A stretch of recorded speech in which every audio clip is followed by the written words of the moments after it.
نہیں مانتے تو پھر کس کے پیچھے لگنا پڑتا ہے؟ تو ذرا محاسبہ کریں، راستے تو دو ہی ہیں۔ مولوی اپنے بارے میں جتنا مرضی بلندر کرتا ہو، مطلب لوگوں کے ساتھ اس کا ایک جو تعلق ہوتا ہے اپنے حوالے سے، تو وہ جتنا مرضی بلندر کرتا ہو، مطلب بات کرتا ہو خود نہ کرتا ہو غلط، لیکن لوگوں کو تو غلط مسئلہ نہیں بیان ہوتا۔ لوگوں کی تو جو ہے نا وہ نہیں چاہتا نا کہ کسی کی جو ہے نا وہ خرابی ہو۔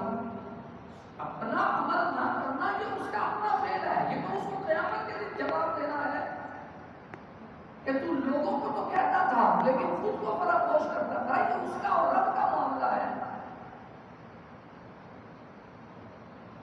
تو اب یہ عمل کتنے لوگ کرتے ہیں کہ خون آلود ہاتھ اگر موبائل کی سکرین پہ ٹچ کرنا ناجائز ہے تو پھر پتہ نہیں کتنی چیزوں کو ناپاک کرتے ہیں۔ خون پاک ہوتا ہے کہ ناپاک؟ جی ناپاک ہوتا ہے۔ تو ناپاک ہاتھ جس بھی پاک چیز کو لگائے گا وہ بھی ناپاک ہو جائے گی۔ تو اگر موبائل کی سکرین کو ناپاک کرنا ناجائز ہے تو پھر پتہ نہیں وہ پاک پانی ہے، اور ایک چھری یا ایک ٹوکے کو دھونے کے لیے کیا پورا ٹب لگتا ہے؟ پورا ٹب پانی لگتا ہے، لیکن ہم کیا کرتے ہیں؟ اچھا اب مزے کی بات یہ کہ وہ پانی جو مخصوص ہے، جو پانی مخصوص ہے اس میں ہم نے 2 چھریاں یا 3 چھریاں ڈال دیا، ایک ٹوکا ڈال دیا۔ اب وہ پانی جیسے ہی خون آلود ہوا، پانی پاک ہوا کہ ناپاک؟ پانی پاک ہوا کہ ناپاک؟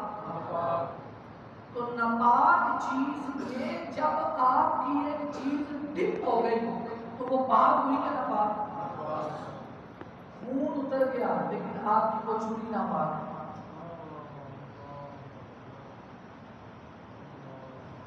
خون تو اتر گیا، وہ پانی میں کھل گیا نا۔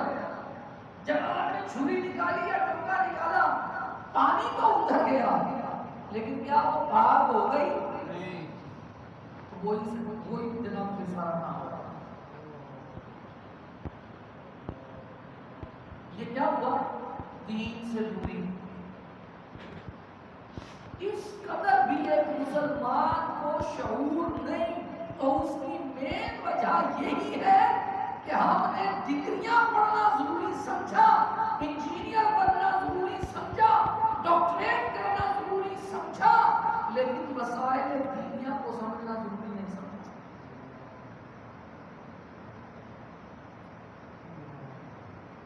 اب یہ تو چلو قربانی کا مسئلہ تھا، ہم تو ویسے ہی اللہ معاف فرمایا مسئلہ تو بیان کیا ہوا ہے میں نے کہ گھٹنا نظر آنا یہ ستر کا ظاہر ہونا۔ اب تو ویسے ہی ہماری قوم کو جو ہے وہ لکھ کر پہننے کی عادت ہو گئی ہے، ہر دوسرا تیسرا فرد لکھ کر پہن کے پھرتا۔ لیکن کچھ لوگوں نے قربانی کا گوشت بنانے اور قربانی کا جانور کرنے کے لیے لکھ پہنے۔ اگر کہا بھائی گھٹنا چھپانا فرض ہے کیا؟ قاری صاحب کام لگے ہیں، کمر چلتا ہے سارے۔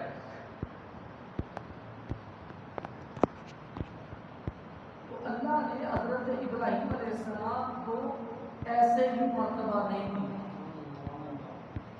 ایسے ہی مقام نہیں دیا مل جائے گا۔ اور یاد رکھیے میں چونکہ وقت ہو گیا ہے، اللہ نے قیامت کے دن کسی مولوی